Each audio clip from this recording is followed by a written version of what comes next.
Okay, so good morning, good afternoon and good evening all. A very warm welcome on behalf of the ALNAP events team.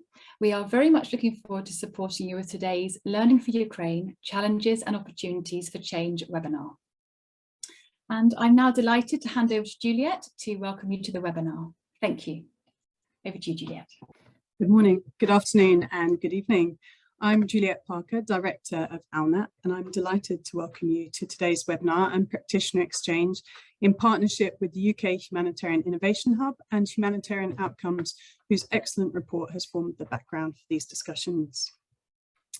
ALNAP is the active learning network for accountability and performance in the humanitarian sector, and our role, as our name suggests, is to support and enable learning for improved humanitarian performance. As the Ukraine response unfolds, today's discussions convene representatives from across the humanitarian sector to identify the critical learning challenges that are emerging and the changes that the sector can make now to learn from the past and to improve on its response in this context. Recent ALNAP studies looking at what we know about how and when the humanitarian sector learns and when it doesn't clearly demonstrate that in many areas over the last 25 years, the humanitarian sector has made significant and sustained improvements in how it delivers assistance to people affected by crisis. But it also shows that there are a number of intractable learning challenges that come up time and again through our learning processes, where we are making insufficient progress and that continue to compromise the quality of assistance the sector is able to provide. Most humanitarian evaluators will tell you that they can predict the top 3 to 5 recommendations coming out of future Ukraine response evaluations because they will be the same as were identified in many, many previous crises.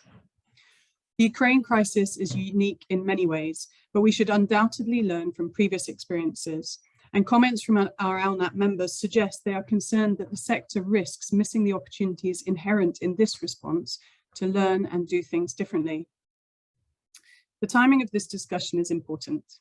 50% of people who registered for this webinar indicated their organisation is already planning a learning exercise, whether a real-time evaluation or other real-time learning approach. There are a wealth of new approaches emerging in this area that offer agencies individually and collectively the opportunity to identify what's working and what needs to change if we are to improve the quality of assistance the sector provides. Finally, I'd like to emphasize the need for collective learning. No individual agency has all the answers. And for these intractable learning challenges that we know continue to frustrate the sector, such as localization and accountability to affected populations, no individual agency can address these alone. They require a collective response based on a common understanding of how we can do things better. Today is an opportunity for collective reflection to share the challenges the sector is facing in this response, to identify possible solutions, and to think about how we can use the range of learning opportunities being initiated now to help us address them. It is always challenging for humanitarian agencies, particularly national and regional organisations, to protect the time to step back and reflect in the early stages of a response, even when we know it's so important to. I'd like to express our sincere appreciation to everyone who's been able to make the time to join us today, and particularly those who are calling in from Ukraine to share their experiences and perspectives, given the number of other pressures they are facing, including today's Lugano meeting. And with that, I'm delighted to hand over to Jemilah Mahmood, Professor and Director for Sunway Centre for Planetary Health, who brings with her a wealth of humanitarian learning from across multiple crises and who is chairing our panel today. Thank you, Jemilah. Thank you very much, Juliet, and thank you very much, ALNAP, a wonderful 25-year-old organization this year, for inviting me to chair this panel. And it's wonderful to meet all of you again, albeit virtually, and to discuss something that is really occupying a lot of our attention in the humanitarian space today. We know how unique the Ukrainian crisis is. We know that it is of global significance, and the challenges that it is posing is not unique to the humanitarian sector, but also has, really questioned how we are continuing to do our work in this humanitarian response. So what we do know is that the excellent study from humanitarian outcomes that Abby will share with us later, we know that enabling a locally led response and positioning the international sector to add more value has become so critical. Especially most did not have a presence before the invasion in February. And those that did were completely unprepared for the scale of this conflict. Most organizations are only now scaling up quite a long time after the start of the crisis, which has brought on some criticisms as well. And it's trailing behind, the region is trailing behind a charged and active civil society. As we listen to Abby on the excellent report, we are finding by the end of May, the funding figures for local organizations were far from stated commitments in the grand bargain. And as of 20th May, the UN agencies had received close to 2/3 of the Ukraine humanitarian aid funding, while international NGOs have so far directly received about 6% of these bilateral humanitarian contributions. But they've also been able to raise unusually large sums of money from private donations. And yet again, national organizations are trailing behind, only receiving 0.003% of appeal funding. And of course, there's also the challenges of providing cash assistance, and the delicate position of the humanitarian principles have come forward to challenge all of us. Now, the dilemmas for agencies obviously that they have to spend the record high funding quickly, and that at the same time, other contexts we know remain underfunded and need just as much, if not more, attention and support. So you all know the data. I think everyone I see in this webinar is fully aware of the situation of the appeals and funding. The other issue, of course, is around communicating with affected people who are using digital platforms, while also recognizing that this could actually exclude quite a large portion of people who might be in need. And access constraints continue, particularly in the East, while those are most are in the West. So I think we've got to reflect on the learnings and many of the papers that have been published by ALNAP that, we are seeing strong patterns across responses regardless of crisis type. And despite the seeming exceptional nature of Ukraine, the issues, including localization, among others, are all very familiar to all of us. So there are many previous studies that I can probably quote, the issue around the Kosovo crisis and the tsunami in Indonesia, or the Indian Ocean tsunami, issues around impartiality during the Kosovo crisis, overfunding of the tsunami response, and then the challenges of communicating with affected people during the 2015 European migration crisis. So for today's discussions, let's be clear that we know there are limitations to our sector. We know that there's a lot of discussions right from many, many years now around the need for transformation of the sector. But we want to focus the discussions today really on Ukraine, the learning, and let's park the discussions on the transformation of the humanitarian sector writ large for another discussion, because we would be caught in just discussing transformation and we will not get anywhere in an hour. I think that what's important for us today is, what can we change in this response? What niche pilots can we conduct? What are the approaches and learning that we can apply? And what can we scale up to enable a stronger response? So we have 4 excellent panelists. Abby Stoddard, who is no stranger to us, the founding partner of Humanitarian Outcomes and the co-author of the recent paper, which we will hear about today, Enabling the Local Response, Emerging Humanitarian Priorities in Ukraine. And let me also just quickly introduce the other speakers who will come later. Esteban Sacco, the acting head of office of OCHA Ukraine, calling in from Kiev. We also have Varvara Pakhomenko, independent consultant, specialist in post-Soviet conflict zones.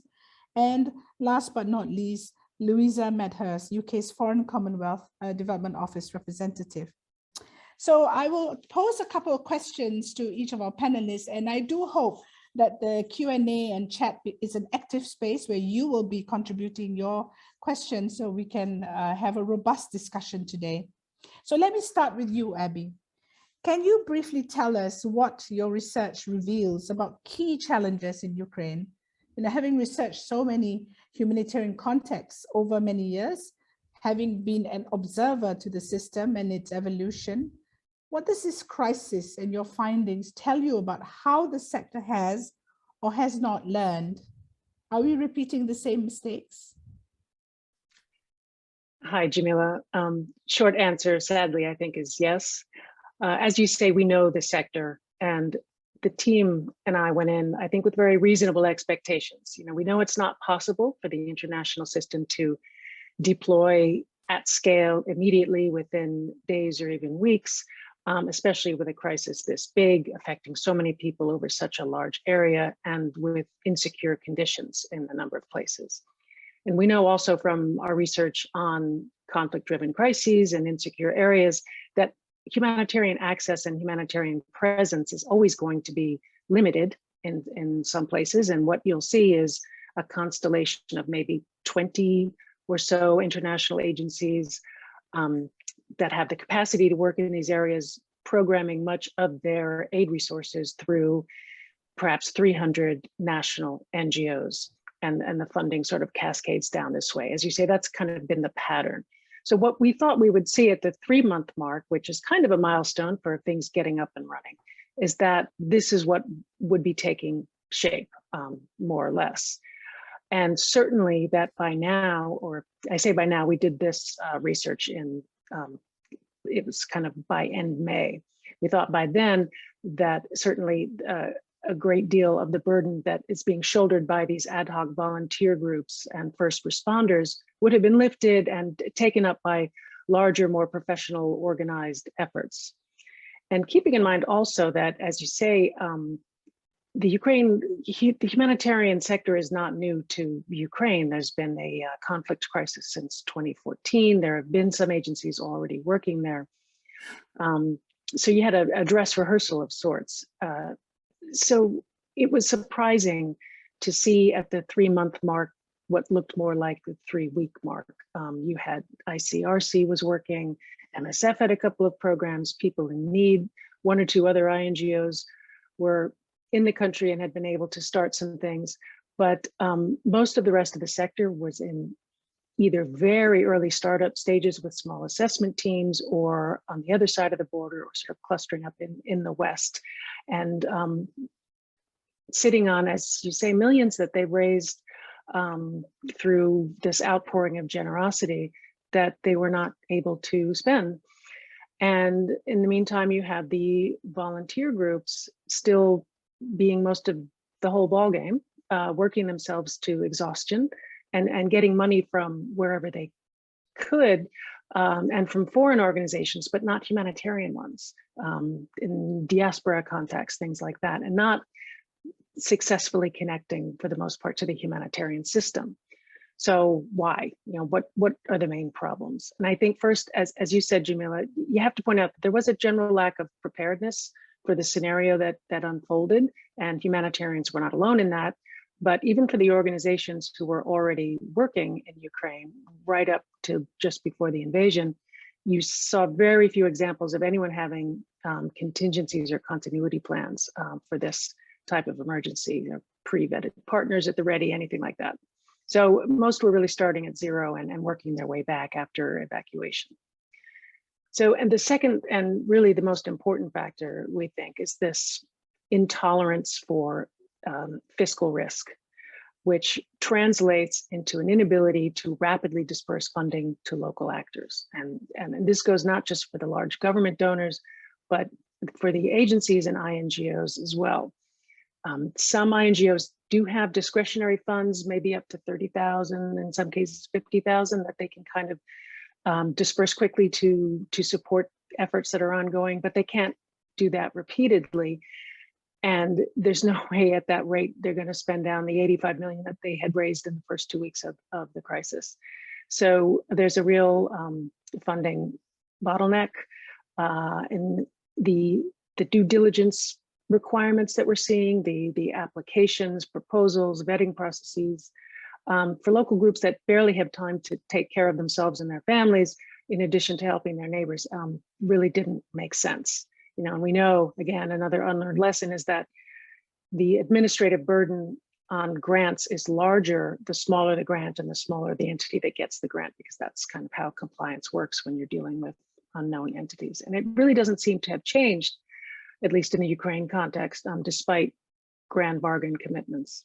And I should also say there are programming holdups as well. We might talk about that later, but humanitarian professionals don't like the idea of just, you know, throwing money at something. They want well-designed programs. They want to make sure that aid is principled in its delivery and everything like that. But the result has been you've had 3 months of very, very little done by the international sector. Yep, I think, Abby, let's save you know, some of the discussions. Let me stop there. I think you've painted already a rather depressing outlook, even in the first 3 months. And I have a lot of questions that, you know, from what you've raised, but we will try and get others to address it. So if I can just park that there and move to Esteban. Esteban, you've heard Abby, and, you know, obviously there are bottlenecks. Tell us, as someone on the ground, right, what is the operational point of view, and do the research findings actually resonate with what you're seeing on the ground? You're on mute, Esteban. Sorry. Thank you, Jemilah. Thank you, Abby, for the document. I think, you know, the document resonates on the reality. So there's no question on that. We're not here to reset the humanitarian enterprise. We're here essentially to look at what is happening here. And I don't know if it's to learn, to me, it's more like, you know, how we can correct some of the activities or the actions that are happening on the ground. Can we steer the boat into the right direction? So yeah, I agree, you know, a lot of the money has been poured here in Ukraine. We identify, you know, through different means, you know, a lot of volunteer organization, not only national NGOs, you know, and that is what we probably need to make a distinction for colleagues who are on the, you know, on the webinar. So there's a lot of organizations who are registered, they have a tax ID, a non-profit tax ID, they have a board of directors, so they can, you know, look for funding as an institution.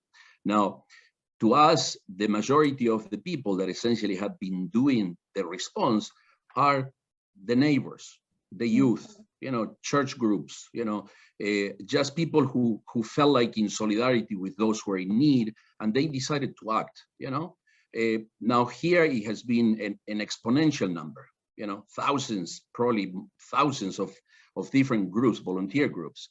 So while we recognize that a lot of funding have come, you know, into the country, we also recognize the difficulties that the system have in actually trying to fund those organizations, so that they don't exist per se, they don't have a bank account. So, and we have, you know, a due diligence that essentially have been set up over the years, decades, with donors, you know, about transparency, accountability. So we have a system in place, and now we're trying to see how we can break the system, you know. We're trying to bend the rules to the point that even some of the recommendation of Abby that I feel like, you know, she goes too far. But again, you know, sometimes making a recommendation that goes too far, it may help the system essentially to balance, you know, into the right direction. You know, it's like sometimes we need to have that sort of, you know, speaking aloud about let's do this, and everybody will say, no way, that's crazy, you know.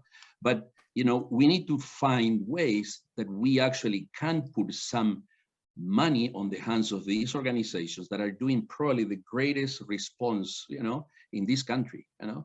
So now definitely, you know, we have, you know, the issue of, I don't know, sexual abuse and exploitation. You know, we need to, you know, giving money to a volunteer organization, how we can be accountable of that. You know, in our own system as institutions, we have systems in place, you know. How can we essentially look into corruption, you know? You know, this country, with all the respect, is on the high end of, you know, corruption, you know. So giving money without any accountability request is very difficult. So like our donors will say, hey, wait a moment, we want you to help, but we have the limitations done by the same system. So I agree with Abby on pretty much all of the findings there, so the question is how we find a way that actually we can help those volunteer organizations that are getting exhausted, they're getting out of the resources that they use because they are using, I don't know, local resources, somebody who is sending money from the diaspora. So we're running out of steam. So how we can help them to continue to do the work, we are Esteban, already, Esteban, point taken. We need to find a new way of trying to fix what's going on. I really agree. You're talking about a course correction that's needed, but tell us very briefly, if we don't do that right now, 3 months down the line, we're stuck here. What are we at risk now of missing if not addressed below? Tell us the consequence. Well, we are at risk that essentially people will suffer unnecessarily because we are not able to reach out to those who can help them. We had a big hands. We cannot get into small places.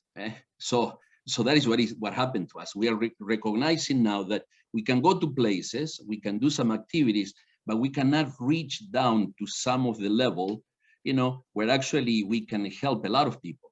They can. So if we don't find a way, to support them, a lot of the people will suffer, and it will be an unnecessary suffering, because here in this country we have the resources. So money has not been a problem. So you mentioned it before, there is, at least within our own system, we recorded, I don't know, $1.7 billion donated, within the first 3-4 months, plus another $200 million that is not accounted into the system. So money is there. A lot of the money has not been utilized, So Esteban, we heard Abby talking about international organizations, United Nations, NGOs. You've mentioned about local groups and volunteers. No one has mentioned the government yet. What is your perspective on the role of government? Well, this is not a failed state. This is not a failed state, like, in many other countries that we work. So here is a functional government, Every place we go, we find that the institution is operational. We found, for example, in this country, we are not managing any IDP settlement. There's no UN agency or NGO who is managing a camp or a collective center. All of them, hundreds of them, it's an estimate of over 1 million people living in collective centers, schools, kindergarten, I don't know, gymnasiums, different, collective, public institutions. They are managed by government or community leaders. So this is incredible. This is the first time, at least in my 25 years of history, that we don't manage, an IDP setting. So it's like the government. So can we help them to do better? Because the people are in need in those places. Actually, those who are in the collective centers are probably the one that may be most vulnerable, in terms of protection. So the government is there. The government here is providing us with data that is pretty much, solid. In other contexts, in other countries, we always doubt of inflated number of people because they want to get more help. Here we go to a place and they tell us this is the number. And when we go and do an assessment, the number is plus minus is on that range. So essentially, we get a government who have data, who knows what is happening. They're telling us what are the needs. So we have a counterpartner that we can work. Okay. Of course. Esteban, let's move on to Varvara, and we'll come back to you. Yeah. So thanks a lot for that. Now, Varvara, you have had long experience working in the humanitarian situation in Ukraine. Even before this, you've worked with both international and national organizations. What is your view of the unique opportunities and challenges for better joint international-national working at this critical point? I think the most important in this context, it's not that just local civil society is very strong and diverse, pre-existed to the war, have an experience of working to respond to armed conflicts, to the problem of internally displaced people. But probably the most important in this is a trust they have in a society. It's probably the most trusted, you would say, even institution or just something what exists. Then would come an army or government or church, but first it's the volunteers. And everyone I talk to, including about accountability on the money they've been gathering, fundraising, crowdfunding, they said it's all built on trust. People use social media, everyone on social media, and it's quite a lot of transparency, even on the personal level. When people gather money, how they spend them, then you know whom they bring the assistance to.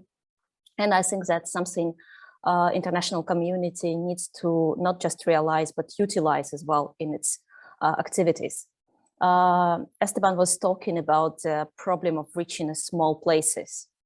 And indeed, it's very hard for the big organizations, for foreign organizations, but that's what local activists been doing.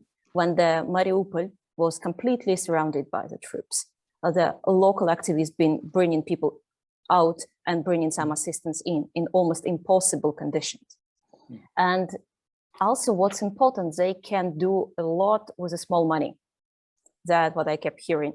When we got 5,000 euros from our partners in Poland, let's say in the first week, we used that money to organize like a whole evacuation for a week, because we managed to buy fuel or even buy an old car and use that.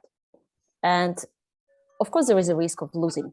If you start supporting those small groups you don't know, hard to verify, but it's losing a small money. With that small money, people, local groups can do a lot. Then I think another important part in Ukrainian context, well, it's a highly educated population with a lot of people experienced in IT.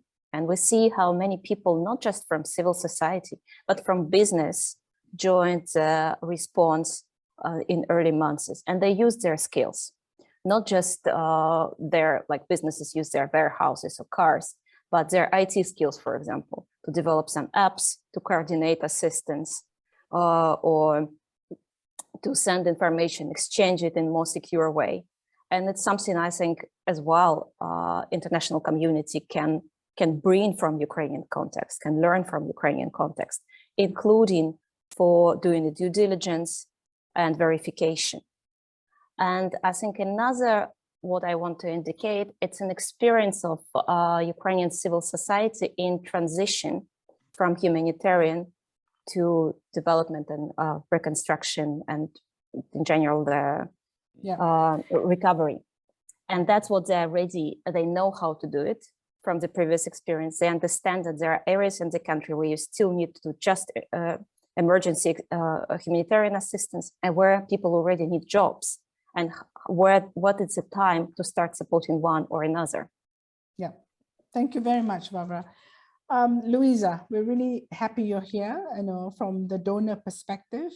What do you see as potential areas for donors to come together to support change? I mean, we've heard things like, how do we bend the rules? How do we make it easier? Is there enough good humanitarian donorship happening here? And where do you think we all need to change to make sure we address some of these issues right now?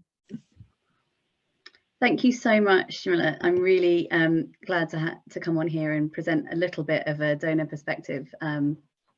So on your question, I think I should firstly say that donor coordination in Ukraine, in regional locations and in capitals is happening regularly. From my perspective, sitting here in London, the latter is a really useful way to bring those donors without a presence in Ukraine to the table in particular. This sort of initial focus of bringing us all together will now need to shift from that to delivering on coordinated strategic objectives to enable the effective delivery that we've all been talking about, and to allow the funding to enable that as well. But with that system in place, I should say, we do actually have good foundations to build on. So, and like a lot of my colleagues, I am actually optimistic going forward. So the idea really from my perspective is to really collaboratively work with our partners and ensure that they continue to support and not undermine host government, national efforts, and of course civil society actors. But I just wanted to flag that to shift the system, we will also need to shift the client-provider relationship with partners to one of true partnership, to operationalize the shifts that we need to see. And we can push the boundaries in doing that in a way that is mindful of accountability and compliance on the donor side, in my opinion. So the UK is looking, for example, at regular technical engagement with the humanitarian community. We obviously engage pretty well with the clusters and partners at Post, but working with our NGO colleagues at headquarters as well, we can actually look at streamlining the decision making and or streamlining the recommendations to decision making effectively. And in my view, that this is the true partnership where we come together to solve these key issues. And it's the only real way to achieve positive change, because to enable that, all of us need to understand that decision making process within the donors as well, and actually to avoid what I see as some self-censoring from the humanitarian actors, which can also in itself prevent the flexible and responsive and importantly localized programming that we have done in other contexts. So from my perspective, I just wanted to focus on 3 shifts that I think it is possible to make. And let's remember firstly that the CSOs, particularly for people with disabilities, and women-led groups, were assisting in evacuating vulnerable people, as we've heard, long before the humanitarian system had turned their attention to them. And women-led organisations were instrumental in maintaining fraud prevention and response services in the most difficult phases of the conflict. So we need to ask that how that response can be grounded in strategy development and response coordination at the community level, and making sure this links up and has the resources available in the wider humanitarian system to reach them as directly and as easily as possible. And how can we at the same time make sure that the high expectations that we have for safeguarding, PSEA, due diligence, etc., ensure that that quality of delivery is a focus on quality delivery that does no harm. So we have some really great examples of this from other contexts, and we should recognise and appreciate the local response, who are literally doing the near impossible to reach people in need under extremely difficult circumstances. So, for example, the establishment of country hubs within the START network in other contexts is a really good example of how we can collectively support first responders and pool donor resources to that end. And there are also some great examples from Syria where access to hard to reach areas was facilitated by small grants, exactly the type that my colleague was talking about earlier. And we're in the process of adapting this approach and building on these lessons in the Ukraine context on the UK side. Donors also do need to be prepared to fund programmes which build in holistic support to harness that local delivery, and include the support services, for example, on security, noting that it is those local responders that are taking the greatest risks, and supporting in grant management, etc., particularly given the trajectory and access that we're seeing. And then I should flag that I agree with the recommendations in the report, that in doing this, we need to be mindful of the risks, including in relation to humanitarian principles, which the report highlights as key protection challenges. And then just 2 really short additional points. So one is, we talk about cash, and it's hardly new or innovative at this stage, but you know, it is low risk and it's more dignified than in kind. So we have an opportunity to put those lessons into practice, working collectively to disincentivize turfism, to support national delivery and social protection delivery, and to ensure synergies with those, and to ensure that that assistance on the humanitarian side is complementary. We also do need to underline, obviously, that financial service inclusion divide, and recognise that in Ukraine, like elsewhere, we'll need tailored solutions where people aren't yet of social protection systems or don't have access to bank accounts. But that's something we should be working through collectively. And then finally, with a nod to the future, I just wanted to think about the way that we anticipate new and changing needs. We all, I think, acknowledge that this is about getting the government of Ukraine, our other donor colleagues, the IFIs, to work on the development side and support the government delivery systems. But the humanitarian system has a really critical role, not only in supporting delivery, but also in anticipating where needs may rise and how they can support in working together on that. So we've got winter coming. We know evidence that recent waves of IDPs, refugees and host communities are becoming more vulnerable. Are we really collectively prepared with the scale of funding we have in this crisis? I'm just challenging that collectively to respond effectively and ensure both protection and assistance. Early discussion with donors, which allows for programme changes in response to these needs, and actually pushes the paradigms on that local response, is something that we're definitely up for, and it will set us up for better preparedness going forward. from my perspective, we also need to ensure the recovery discourse allows a space for principled humanitarian action to continue. And along with the cash discourse, practicing what we preach on the nexus, sorry to say it, and the importance of this to retain our ability to support people no matter who they are or where they are in the most appropriate way, will be more effective if we come together collectively under shared and collective planning assumptions with our recovery and development colleagues. Thanks very much. Thanks so much, Louisa. Now, I'm seeing some of the questions coming from the audience coming fast, and I think that's great. We have a lot of time allocated for that. Very quickly now, I'm going to just ask the panelists a couple more questions. If you can keep it very concise. Abby, starting with you. You've mentioned some key recommendations, some of them, as Esteban says, really pushes the envelope a lot. Maybe walk us through some of the critical ones you feel from the report, and what's your outlook on whether the sector can actually take these on? Okay, so I think the first recommendation would be to loosen up the funding and programming guidelines in organizations to be quicker and more proactive, at least in the early phases when they are still starting up themselves. So we need to get rid of these one-size-fits-all compliance regimes and really adopt more flexible mechanisms that are appropriate to the context and to the severity of need, at least for the short term. So in the security domain, we have something that is called program criticality. And it's a principle that holds that when the need is greater, your tolerance for risk has to be greater as well, and that's security risk. And I think the sector has made strides in that, but it doesn't seem to hold for fiscal risk. And it's really hard to understand why, like what's stopping that, apart from simply that no humanitarian organization has been bold enough to take the no regrets approach for real. So as Varvara was saying, it means increasing the tolerance for losses, that there's going to be some losses when you're dealing with informal, untried, untested organizations. But is what's lost with these small grants in mismanagement or even embezzlement, is it going to be much more than what's lost anyway in sort of cascading overheads with multi-link donor chains that you see in humanitarian response? So I think that's something that can be done. I think it can be worked out with donor governments. And even if it can't, organizations can use their unearmarked funding from private donations for the purpose, as long as they're transparent and, you know, explain it all on their websites. You could, I mean, there's a couple of different ideas that stem from this, but I don't want to take too long. So I'm going to switch to the second major point, which is that the international community should focus on filling gaps where the government can't reach. The most important gap is the people in non-government controlled areas. Focus on getting there. And filling other gaps with physical aid and cash.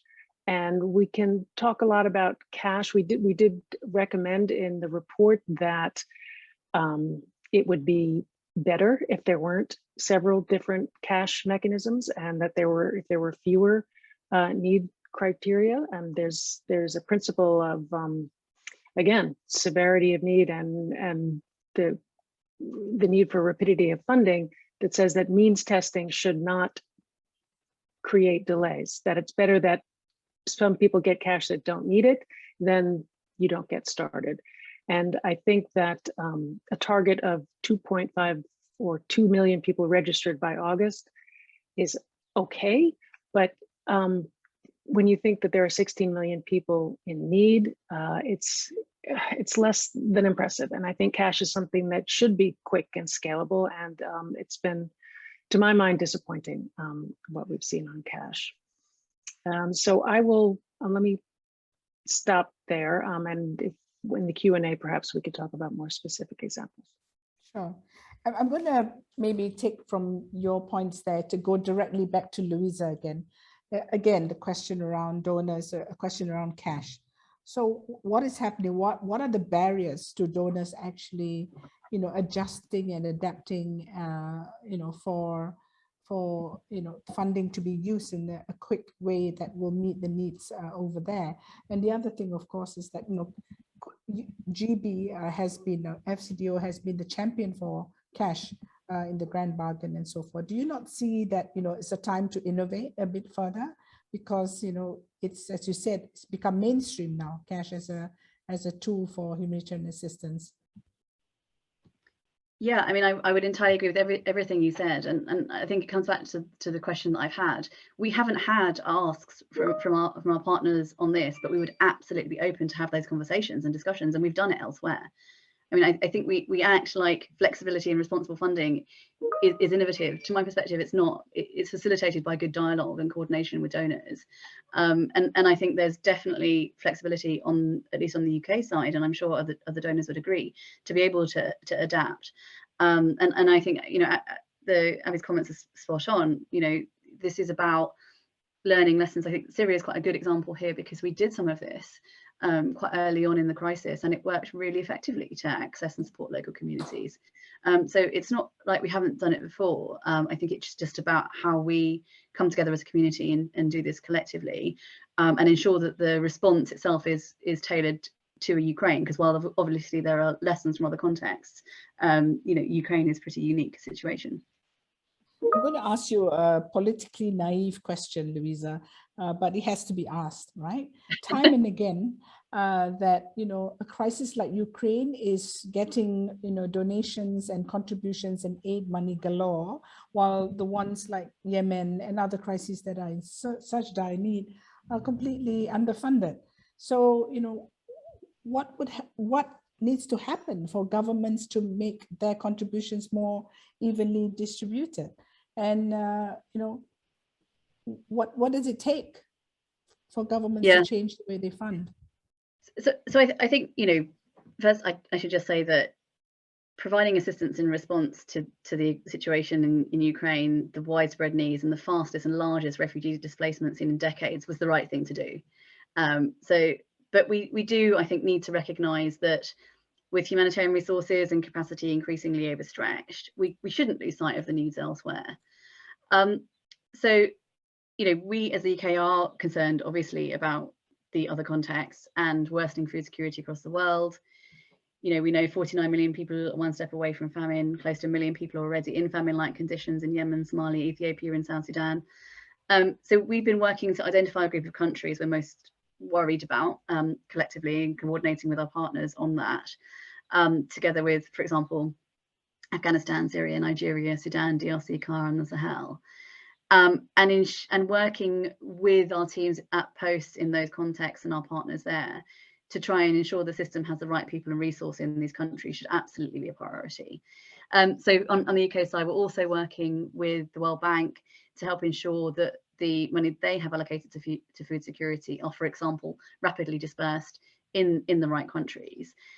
But going back to Ukraine, more than ever, this raises the question of where the humanitarian system's comparative advantages lie, and how it can prioritise the people most in need, how we can ensure that the money that has been allocated is delivered effectively, and how we can use it to leverage and advocate a more sophisticated conversation and with other governments and development IFI actors across the world, because we know that crisis risks are on the rise, and we know the humanitarian system needs to develop a new model for how it engages with others, for example, in worsening climate and macroeconomic crises around the world, and on obviously rebuilding resilience in protracted and recurrent crises, so that it remains fit for purpose and doesn't buckle under the weight of its own responsibility. And that's why the questions that we're having now about localization and the way that we can capitalize on in Ukraine and work with that globally is really important. But we should also acknowledge that the outpouring of support in crises like these is also a political question. And from my perspective, the key is ensuring effective and appropriate use of the funding that's allocated, and ensuring that in parallel, those global humanitarian needs remain high on the agenda, and including emphasis on, the way that the crisis is affecting and shifting food insecurity across the world in other humanitarian contexts. And I would say that that's a collective responsibility that we can all work together to ensure that. And I do think, some of the lessons around effective preparedness and frank conversations from the outset, which would be about, linking this to a number of scenarios, if we had established modalities to support local action pre-agreed, we would be able to scale up much more effectively. And how can we harness the presence of our development colleagues to that end? And how can we shift the dial on response now from scale up to sustainability, which looks at what added value the humanitarian system has in spaces like this? We've talked about flexibility and funding arrangements. I think the UK is well placed to do that because we don't have that separation in development and humanitarian finance, so we can have that collective conversation. And we know that in Ukraine, as we've heard, the UN and NGO partners are taking steps to ease access to funding. You know, Esteban, I'm sure, wants to come in on the UHF and the way that we're working with them on the whole due diligence question, and working with other donors to try and make that more flexible. And we've already mentioned the NGO programming, and I just wanted to add there, I think I can't remember who mentioned it earlier, but just really the importance of the perspectives and feedback of the people affected by the crisis, and how we do more to ensure their voices are captured and reflected, not only in humanitarian response plan, but in the development trajectory conversations that we're starting to happen now, including with the ISIs. Now, maybe if I can turn to Esteban, since you've been mentioned a couple of times, Esteban, can you just briefly tell me, is there anything the international sector is doing right that we can learn from right now? And on the localization front, we know the limitations. You've really shared with us the realities on the ground, but what more could we be doing to be more localized, and how can we best embed the lessons in future response?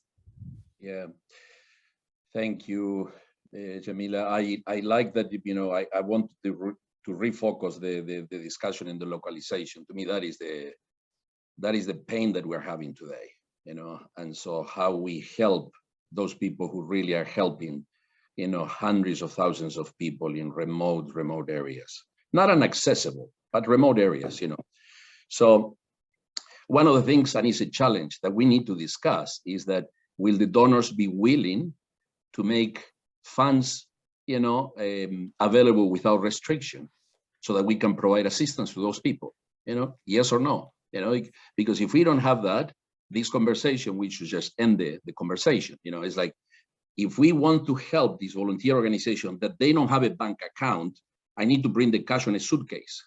We will need to bring some assistance. Yeah, that is so. So are we willing to change some of the way we do business? Now, I have been talking to donors, and for example, one said, we told all our partners that 5% of the funding they receive, they can do whatever they want. We will not ask a question. This was at the beginning of the crisis. So I asked, I said, well, are you willing to do the same and a little bit more now?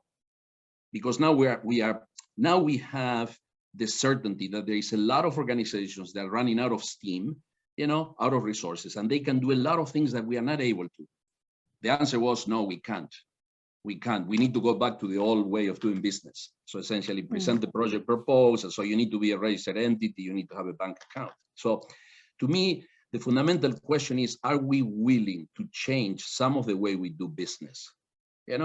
So now, we, for example, internally in OCHA, so we manage the humanitarian fund, the Ukraine Humanitarian Fund. So we already have discussion with our headquarters. We have discussion with national NGOs, international NGOs. We're trying to see how we found a way that we can actually reach those organizations. It's not going to be the perfect one, because at the moment we're trying to find out the way. So, but essentially we reach some consensus. That's through, I don't know, an organization taking the risk of getting a grant from the pool fund, from the humanitarian fund. They can support with small grants this, I don't know, group of women that are providing a hot meal to, I don't know, 500 people, I don't know, or this group of volunteers that bring a bag with basic food to elderly women living in these areas, so, and that costs money. You need to have a fuel for the car. You need to buy, I don't know, the 5 kgs of potatoes, I don't know, onions that you will bring to this lady that doesn't have mobility. She cannot leave her house. She maybe can go outside the house to the garden. She cannot walk, So we're trying to find how, and maybe that grant is going to be 5,000 grant a month. And it will help, I don't know, 100 elderly women who are living in a neighborhood X, in an oblast, in a rayon X. So So we are trying to find a way, but we know that it's not enough. Now, we also know that what we are setting up here is going to set up a precedent, a precedent. Otherwise, my colleague in South Sudan will say, oh, you are a racist that do these kind of things in a white Ukraine, but we cannot do it in South Sudan or in Eastern Congo. So we also have to be, we need to think like what we're doing today here, if we are going to bring this innovation of reaching to volunteer groups, community-based organizations, we will be asked the same questions in all the countries that we work because they exist too in those places. So we are going to set up a precedent. So far, we got a way to say, no, we help, we finance national NGOs, And by the way, just to tell you, Jemilah, that in our humanitarian fund this year, it's not perfect, but we have financed, 18% out of $91 million, to national NGOs. It's not perfect because our goal is 25%, but this is the funding that we have issued, with the 3 first allocations of the Ukraine Humanitarian Fund. So again, the national organizations is not equal to the volunteer organizations. What we're interested now is to look into that sector that is huge. They're reaching to a lot of people. And we're trying to, get it sort of we're going to be presenting to the donors, to the advisory board in the coming weeks, this concept note about how we can find ways, to finance, different type of funding, different type of requirement to volunteer organizations working in the ground through an international NGO or a national NGO who is willing to apply for the grant, and they will take the responsibility of doing it.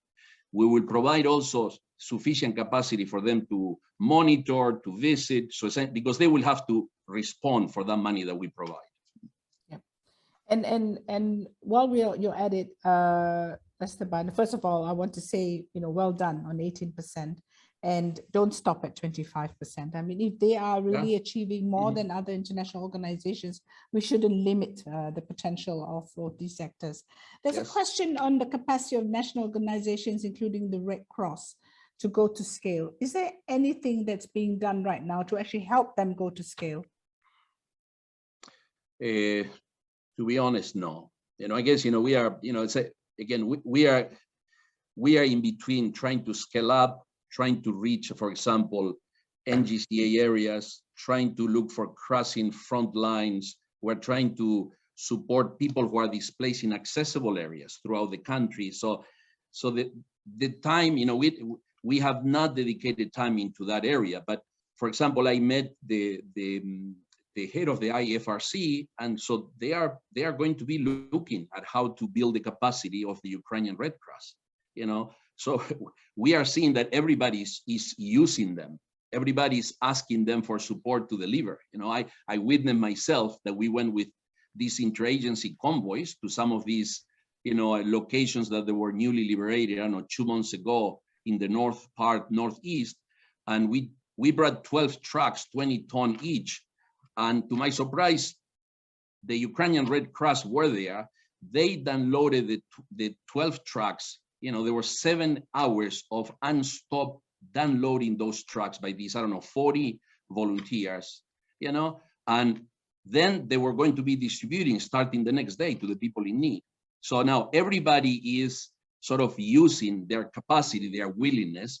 Now we cannot overstretch their capacity. So somebody have to look, and I think the IFRC is going to look into how to support, how to, improve, their ways. But we should do also the same with national NGOs. And I can give you an example. Within our Ukraine Humanitarian Fund, there are few national NGOs that can receive a grant of, let's say, a couple $1 million because they have the operational capacity. The majority of the national NGOs, they have a very small absorption capacity. So maybe we can give a grant of $300,000, $200,000. Again, they can do a lot with that money. But again, in the big picture, it is a grant that will take us a lot of work to do, to follow up, the bureaucratic procedures for the outcome of that money. So we need to do more to build their capacity, to help them to increase. Thank you, Esteban. Varvara, just to turn a my question to you now, Varvara, is, what, in your opinion, does successful cooperation between national and international aid look like, particularly in the Ukrainian context? And, how do we make this work? Maybe just to follow up on what Esteban was talking about, a few examples which I found during interviewing people for this research were newly created entities, institutions, initially created to just fundraise money to deliver assistance through the volunteers in Ukraine. At the later stage, realized that those volunteers, they're ready to continue, but yes, they're just burned out, they don't have money in their pockets, and they realized they can start to fundraise to give a little assistance to volunteers, basically a salary of $200, $300 a month, which can keep them running. And especially when we see that many of those volunteers are now take a function of social workers in many places, what Esteban was explaining, that they 2-3 times a week go to the elderly people, not just to deliver food, but to check what's their life, what medicines they need. And it's a time when many social workers, who are mostly women in Ukraine, left, evacuating. And I think all those initiatives on supporting volunteers were not done by traditional humanitarian actors, let's say. It was either by just private initiatives or some democracy promotion initiatives who decided to support it. But I think this is a way to go. And many of them could legalize. And it's some assistance they need to just provide them very basic legal advice on how to register, let's say, individual entrepreneur status in Ukraine, that they can pay their 5% taxes from what they get and continue doing this work. And that's what many organizations have been talking about now. At the time when people lost jobs, it could be a solution for many. So it will give them some income and it will help for the communities to keep working. And another thing, it's just about reaching to the groups. Everyone I talked to, all Ukrainian groups, except a couple of really big, well-established prior to the war, kept saying that they never communicated with UN or any other big organizations. They had no time to reach out by themselves and never been reached out directly. So they have no even idea how to start this conversation with international community. And I think that's something international community can think about now. And others were saying, again, this all the application and reporting requirements. But at the time when the bullets were flying, they were proposed to submit an application, fill in 50 pages. They just said, no, we have no capacity. We have no people to do this now. Or we cannot fulfill the regular reporting requirements when we have to gather IDs of the people who receive support somewhere in Severodonetsk. So far, as a successful example, I would call those which were outside of traditional humanitarian world and traditional humanitarian donors. You're so pragmatic. I love the fact that, simple things like helping people to register the organization it can actually change the way, local volunteer groups and local groups work. And yet, people overlook this. And I also want to point out that, communicating with affected people, sometimes we forget that even those volunteers are affected people, and they're the easier ones to communicate with. So I think there's a lot of lessons to be learned here on that aspect. So now I'm going to quickly turn to the audience questions. There are many coming in. So I'm going to ask perhaps Louisa, the issue of how to connect national groups to funding opportunities, and maybe everyone can turn their videos on. That's right. Is coming up a lot in the questions that are being gathered, and also some suggested examples such as the Venezuela pooled fund, and I think you mentioned the Ukrainian Humanitarian Fund and the National Solidarity Program in Afghanistan. So has the UN office here or the country team looked at these examples? What are the options and examples that humanitarians can try? What can practically be done now? On the UHF, I'll defer to Esteban, but I mean, there are plenty of examples of us doing this in the past. We've set up small grants program in Syria. Venezuela is another example. Afghanistan. We did a very similar model actually in Myanmar as well, which was through a private sector organisation. We had a small grants program there as well. So I think there are plenty of ways that we can do this. Again, it comes down to a conversation. You know, the appeals processes tend to look very standardized, and actually you don't get the level of detail. So it's now about, you know, engaging with partners in a collective conversation about what the response can look like. So that's exactly what we as the UK have been doing in our recent discussion with NGOs, to set up and learn lessons from some of these contexts and think about how we might more effectively support local organisations. I should say we're also at Post engaging on conversations with the OCHA advisory board to work with OCHA to understand how we can do exactly as you were talking about, look at managing a process that effectively balances donor compliance but enables humanitarian organisations to deliver. And I want to challenge a little bit that this is something innovative, because as I say, we've done it in quite a lot of contexts. For me, this is about how we adapt it to the Ukrainian society, and that's about seeing and listening to voices of these local community groups that enables us to design effective programming from the outset. So Louisa, we've heard that the government is playing a major role and that they seem to know what they're doing. They, you know, cross-checked by the UN, the data seems to match. What is holding back donors actually giving money to the government? So we do give money to the government. We have a quite a substantial economic package of support to government, and that complements our humanitarian programming as well.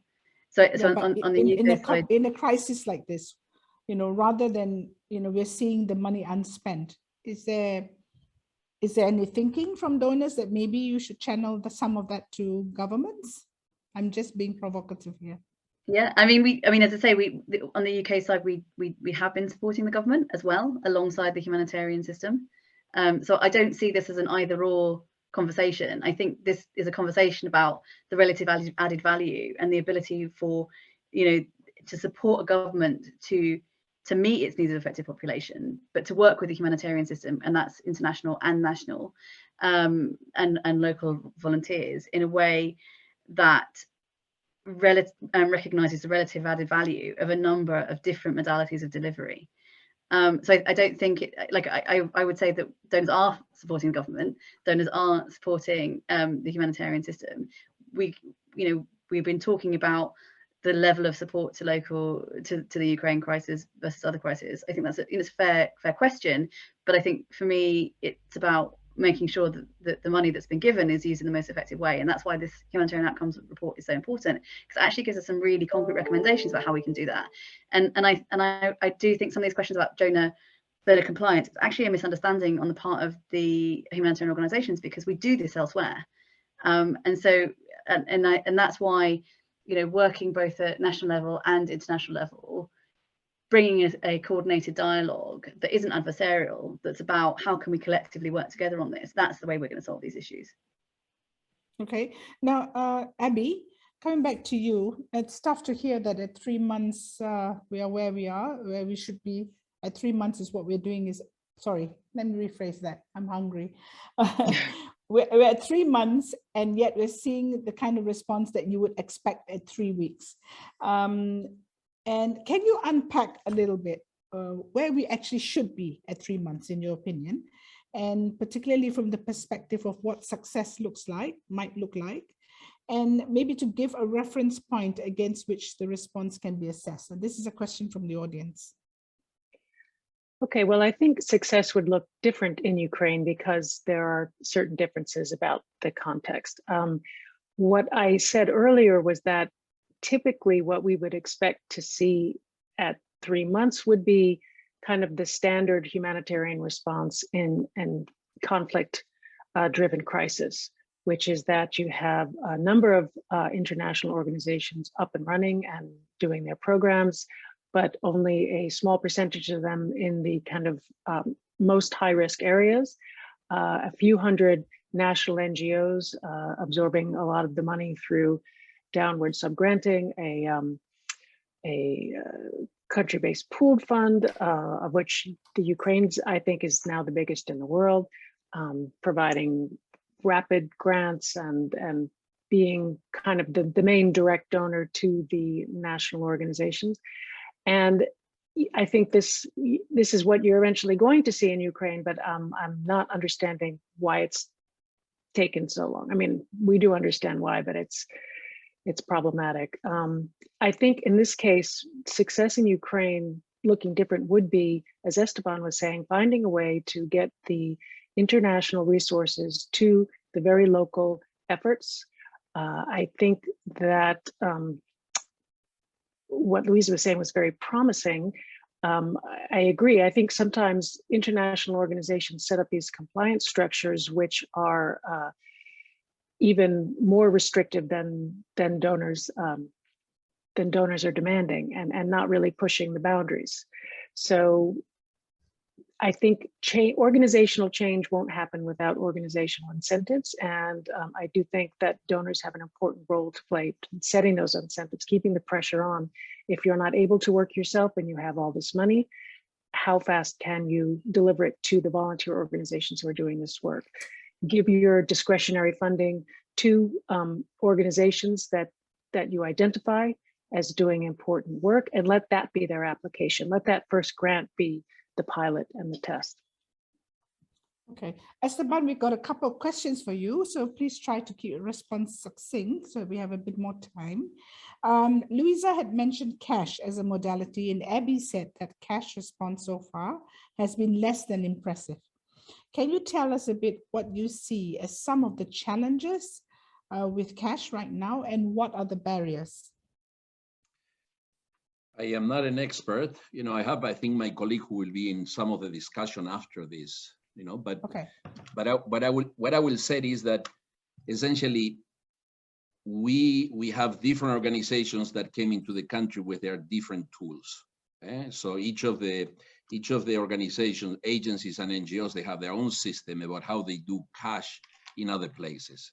So here we have a country that essentially they also had a system, you know, but the system was not ready yet, you know. The other things that we had is that we also the problem of sharing data, you know, and another issue that was discovered within the discussions with the government is that a lot of the money that we receive are coming from European countries that have a privacy regulation that was not met by the data that the government of Ukraine was managing. So we needed to reconcile that, you know, so essentially privacy issue. So there was a lot of technical issues. So conversation actually, you know, our team is in Kiev, is discussing with the Ministry of Social Policy, with the Ministry of Digital Information. So we are looking at the ways that we can overcome that. So we want to make sure that there's no duplication on cases, which was the case, you know. So we're looking about unifying the system. So now those are technical issues that will come to a point that we will do better on that. The question to Abby is again, is like, are the donors putting the money? Because the cash, if we're going to be giving, I don't say universal income, but even if you want to help, 10 million people, multiply 10 million people for $74 a month and multiply that for 12 months, and you will see the number. Who will pull the wallet and say, here is the money, do it? We are talking about a lot of resources. So it is possible. I think the system will. It took time to start up, you know, so from few thousand people on the first week, on the first month, we were moving on an exponential growth. So now we are 2 million people within 3 months of registration, disbursement, you know, so it's 300, I think it's almost $400 million as today, and there are 200, so essentially are going to be delivered to the same people. So the system is growing. You know, we can say that it's slow, but I think it is impressive to think like we managed to register, you know, 2 million people and managed to transfer money. Now, the question is that after we spend the 600 million, who is going to provide more funding to increase this number of beneficiaries? You know, that is a question mark. We don't know if we will get the money. Yeah, Esteban, while I have you, are there any comments on challenges that the mainly urban setting brings to the humanitarian response, whether challenges or opportunities? Well, the main challenge is that it's difficult to see the people. You know, we walk in, I don't know, in any city, Dnipro, Poltava, you know, urban centers, Zaporizhia, you see somebody walking out of the house and dressed like me or like you. So, and it's an IDP. So it's very difficult to identify, you know, people who maybe are in need, you know. There are some people who, for some reason, decide not to register. They don't want to be part of it, you know. So in urban centers, we're not, you know, our system has not been prepared to work in an urban setting. So we are trying to, now it's easy, the collective center. So if you have a school where people are inside that place, so fine, we can go and support. But most of the IDPs who are coming into the urban centers, they have somebody who is welcoming them, or they're able with small money to rent the place and have a dignified way of, you know, living or surviving until they can find a solution to their situation. But it's a challenge. The opportunity is that we have here the ability actually to spend time, you know, to actually understand how we can reach those people, what we can do for those people. That is different than in other contexts. You know, here maybe it's going to be, I don't know, like creating jobs, I don't know, creating possibilities so that the people can, you know, provide for themselves. You know, can we do that? You know, that is the opportunity that we have. Varvara, a question for you. What do you see as a value add of the international sector in this response? There is obviously money which international sector brings and this country needs. Again, it's an experience from other conflicts. And I saw somewhere in the question Q&A section what it could be compared, but the complex responses which international community been dealing, the complex where you need to combine both humanitarian assistance, recovery, finding job opportunities. What Esteban was talking about, the experience was dealing where the major urban centers been destroyed. And it's not just urban centers, but it's in industrial centers where people for generations been working on the factories and with a very specific skills. So, and how to help them to reintegrate in other parts of the country where people just been doing different stuff. And I think this knowledge and this experience of especially coordinating all this, that's what is needed.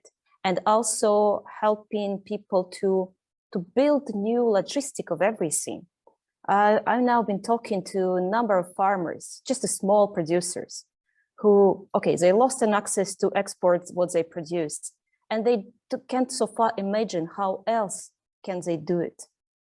What else, how they can find markets? And that's something what international community and international experts obviously can help them with. Yeah, so it's often not so much money they ask for, but they just lost. And helping them to navigate, that's what is needed.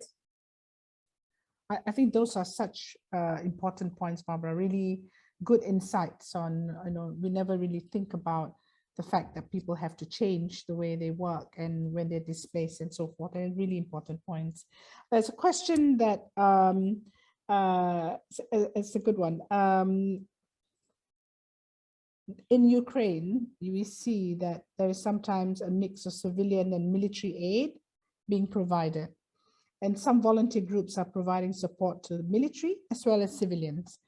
What are the implications both in terms of providing funding and protecting principles? Who wants to have a go at that? Yeah, I can have a go. Yeah. I can have a go on that. So, well, I'm personally looking at this, at the Ukrainian as a lot of the assistance is on a solidarity base rather than a principle base. So it's very difficult. Even when we give, for example, we're providing cash to 2 million people, 2 little for Abby. We need to do more. But, I'm pretty sure that some of that cash is to a woman that will send it to her husband or father who is on the front line. So I cannot control that. We provide food to a group of people that maybe they will share with their son who is, I don't know, working as a defense force, I don't know, outside the village. It's like, to me, the principle that should hold us, is the principle of impartiality. That again is a big name. I don't know why we put impartiality. It sounds like, impartial, and actually is like, we are based on needs. Who needs and what, and let's try to meet that. Let's make sure that the response is equal to the need. If people need cash, let's give them cash. If people need health, let's give them health. Now, that is what should guide our response here, because if we are going to start digging into the principles of neutrality, we are going to be like, hold in a situation of no wind, So again, I'm not talking about, I'm not speaking from OCHA, but I'm speaking from my own humanitarian experience, we should look not from this principle of neutrality, but essentially from the need of people, understanding that some of the assistance will go and help somebody that maybe was not the first intended person to be helped,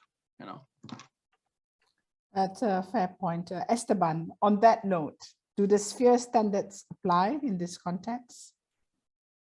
We need to probably throw it away, at least for Ukraine. So when I'm meeting partners and they're telling me that, we ask the communities, what do you need? The answer is, I need a washing machine in a collective center. So there are 40 women with kids living there, and they say, well, we need another 2 washing machines, or that they come and said, we need, food for our pets, for our dogs, and so I know that the multipurpose cash maybe will help them to buy some food, because we are not providing food, and I was arguing with some of my international NGOs to say, well, maybe we should develop a project that you call is a psychosocial support to traumatize kids, and essentially is feeding the dog that actually playing that support function to them, because they play with them, they relax, the sense of normality. But in another context, it will be unthinkable that we may finance, I don't know, a food for pets, but they play a role in the community. I was, I don't know if you say privilege or honor, that I was, in Mariupol when we evacuated a civilian from Azovstal, and the people were coming out of that tomb, after 2 months or 3 months that they didn't see the sun, with their dogs, with their pets. And they were telling us that they were sharing the little food they have with their pet, because there's no other food, so, and I'm pretty sure that that animal was a psychosocial support for a lot of the kids who were there coming out, so yeah. Again, in our fear standards, none of these things appear that. It appears how many liters of clean water per person, I don't know how many latrines, I don't know, per family, I don't know, per individual, I don't know, 18, we don't have washing machines, food for pets, I don't know. It could be a long list. So I don't say that we should throw it away, but definitely, this is an opportunity that we can look from a different angle, how humanitarian assistance could be provided. It's much more wired than just technical, responses. Thank you, Esteban. So I have I could go on, but I have been given the signal that we need to wrap up very soon. But before we do that, I want to turn to you, Abby. Abby, could this be the tipping point? Could this be the turning point for the humanitarian sector to really, seriously now have a go at transforming itself? I think it's possible that it could be. Like everyone, it's been 20 years of thinking that this next thing is going to be the tipping point, and it's not happening. Although there has been change with each pour showing. There's been a commitment and goodwill to make some changes. But again, it comes down to incentives, I think, and we need to look hard at what those are and how they're preventing change in the sector to see. I just want to echo what Esteban was saying. It's not about throwing these principles away. It's about not letting the perfect be the enemy of the good or the enemy of doing something.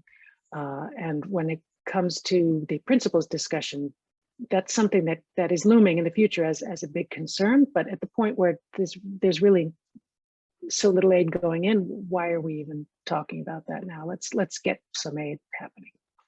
Yeah. And Varvara, I want you to have the last word, because I think, you've heard all of us discuss this, you've read the report. In your mind, what advice would you give to the international sector on, maybe one thing you feel that might really shift things? What will that be? I know there's a lot, but flexibility. As I said, all people are lost here in Ukraine, not just including those who provide assistance. They said, we always ask by donors about our plans. We don't know what's going to happen in a month. We know that what we try to do now, and we want to receive this assistance, moral assistance from the other side of those who funding us, that if something changes, they will be more understandable, that they will be more understandable when we submit those proposals. So this flexibility and readiness to be kind of so more open-minded. I very much support what Esteban was talking about pets, about some unexpected needs here. People come up with a lot of ideas, to be able to listen to them, to go to them. And what I keep hearing as well from many, that they're afraid that international community will come with just prepared standards from other places of the world, that we're supposed to work like this. We know how it should be done, and not going to listen to us here. So just to be open-minded and flexible. Thank you, Varvara. On that note, let me first of all thank everyone for being such great panelists and the good questions that have come. Really engaged audience. I've been watching the Q&A and chat group as well. I think it's hard to conclude, but what we do want to do is thank Abby and Humanitarian Outcomes for this really excellent report. Thank ALNAP, Humanitarian Innovation Fund, as well as Humanitarian Outcomes for making this panel event a great one. I think there's so much learning here. My takeaway, first of all, is you can have all the principles and rules in the world, but we need to humanize the response and look at things from their perspective.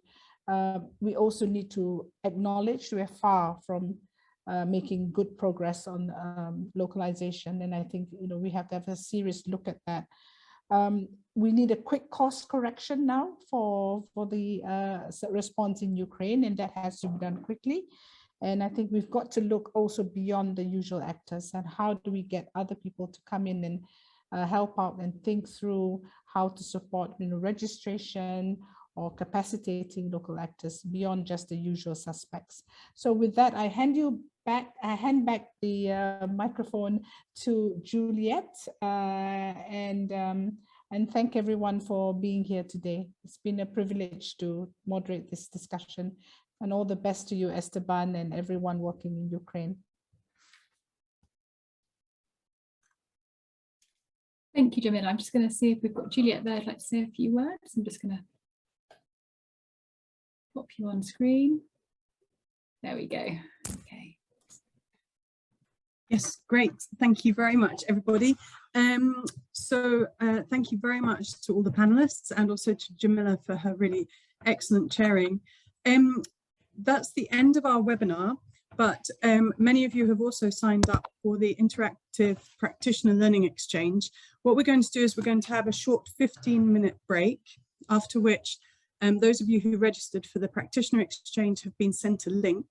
And so we'll look forward to you joining us again in 15 minutes. There are 3 breakout groups, one on localization, one on cash, and one on humanitarian principles, all of which are issues that have come out in the discussion so far. So for those of you who have registered, very much looking forward to more in-depth discussions as we pick up on those 3 themes. So let me just check my notes to check I've said everything that I need to. Yes, I think that's it. In which case, thank you everybody very much for your participation in the webinar, which will be available on our website if you want to share with colleagues. And I look forward to those of you who will be joining us for the more detailed discussions in 15 minutes. And thank you again to Jemilah and the panel. Thank you.